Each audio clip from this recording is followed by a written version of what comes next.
जो बड़े कारपोरेट घराने हैं उनके लिए काम हो रहा है। जो मजदूर अपने अधिकार के लिए आवाज़ उठाता है उस आवाज़ को कुचला जा रहा है, उस आवाज़ को बंद करने की एक कोशिश की। सर, विदेश में डंका बज रहा है लेकिन देश में मजदूर रो रहा है, सड़क पे आ रहा है, ये कौन सी अच्छाई है?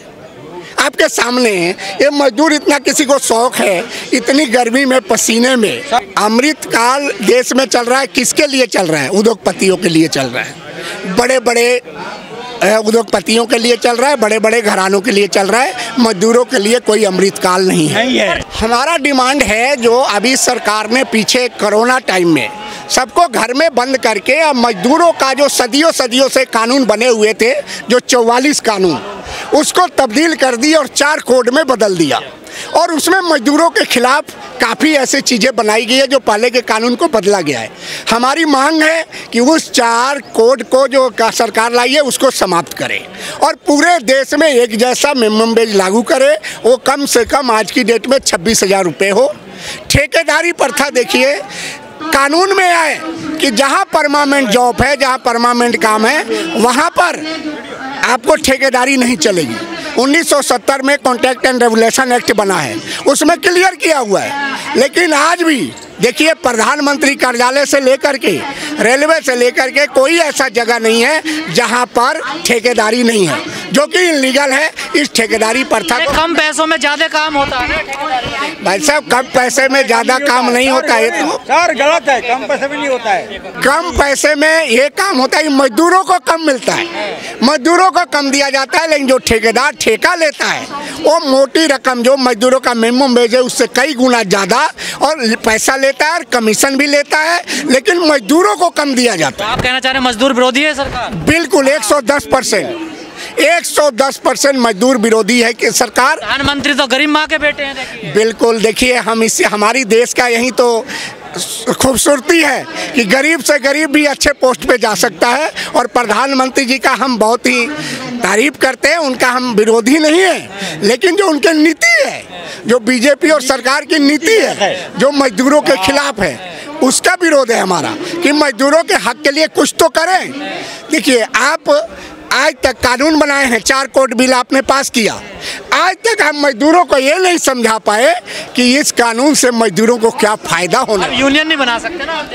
देखिए, यही तो मार है, ये इसी से तो क्लियर हो रहा है कि जो बड़े कारपोरेट घराने हैं उनके लिए काम हो रहा है। जो मजदूर अपने अधिकार के लिए आवाज़ उठाता है उस आवाज़ को कुचला जा रहा है, उस आवाज़ को बंद करने की एक कोशिश की। तो 8 घंटे में चले जाते थे ना, अब 8 घंटे से ज़्यादा करना पड़ेगा काम। भाई 8 घंटे नहीं है, 12 घंटे की प्रावधान है। 12 घंटे की प्रावधान है और 12 घंटे के लिए ये कह रहे हैं कि काम किया जाए। बताइए, ये कानून आज का नहीं है। 1948 में एक कानून बना है, फैक्ट्री एक्ट बना है, ESI एक्ट बना है।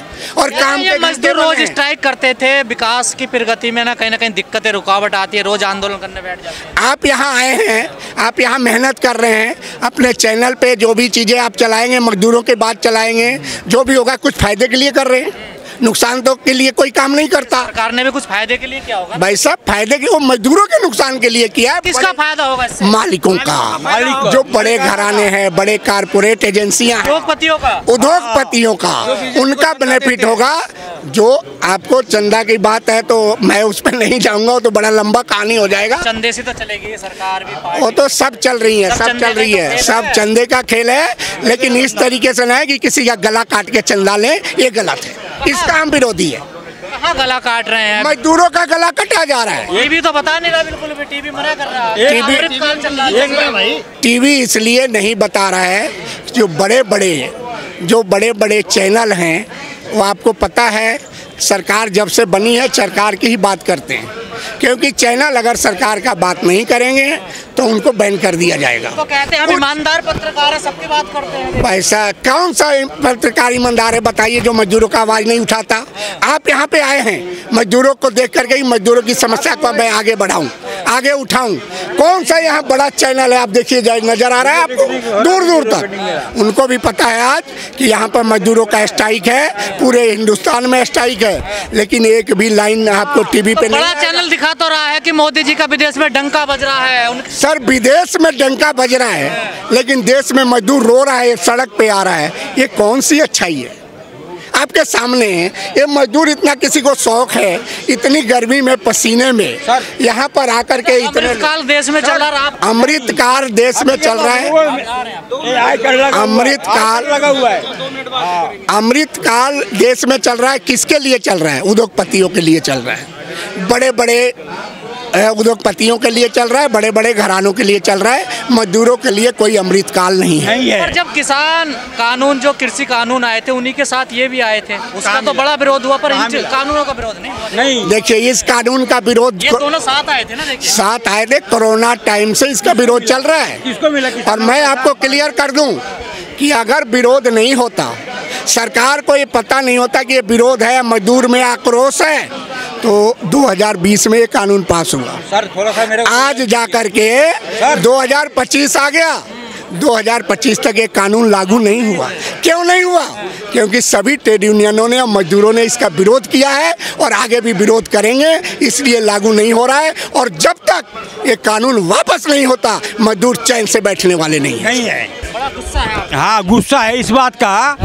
हमारे यहाँ लोडर हैं, ठीक है, सैलरी जाती है 26,000 और मिलती है 13,000, और बाकी पैसा कहाँ जाता है उनको? ठेकेदार लेता होगा।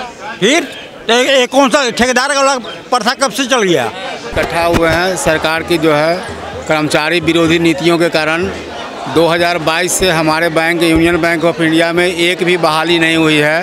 काम का बढ़ता जा रहा है। हर महीने जो है 400-500 जो है कर्मचारी रिटायर हो रहे हैं। उसके बदले में क्या है, किसी भी कर्मचारी की बहाली 2022 से नहीं की गई है और कम पैसे पर काम चलाने के लिए अप्रेंटिसशिप की बहाली की जा रही है, जिसका विरोध करने के लिए हम लोग यहाँ पर इकट्ठा हुए हैं।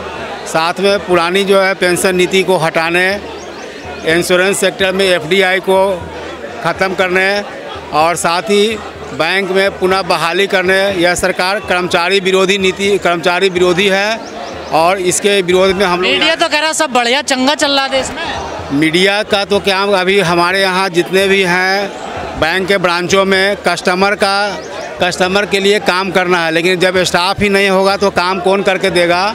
और क्या है कि अभी तक बहाली 2022 से कोई नहीं हुई है।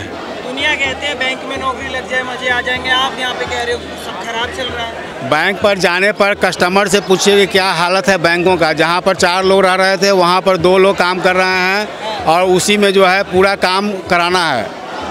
जब कोई बहाली ही नहीं हुई है तो कर्मचारी से। सर भारत विश्वगुरु बन गया, आप कह रहे हो कुछ हो नहीं रहा है। भारत विश्वगुरु केवल कागज़ पर ही बन रहा है और कागज़ का आंकड़ा यह कहता है कि कितने रोजगारों की कमी बैंक में जो है, एक रोजगार के बदले में 15,000 रुपया देकर जो है अप्रेंटिसशिप की बहाली की जा रही है और उसी से काम। अरे युवा तो खुश हैं, कहाँ रोजगार मांग रहा है कोई, देखे सब कामन लेने गए। रोजगार नहीं मांग रहे हैं, लेकिन रोजगार मांग रहे हैं। कम पैसे पर जो है काम चलाया जा रहा है, लोगों का जो दमन किया जा रहा है। दमन कर रही है सर। हाँ, एक जो क्या है 15,000 रुपया देकर यह सोचा जा रहा है कि इससे जो है किसी तरह से काम चला लिया जाए, जबकि जो है गरीबी रेखा पर जीने के लिए भी लोगों को जो है कम से कम जो है आज के दिन में 1,000 रुपया जीने के लिए चाहिए महीने।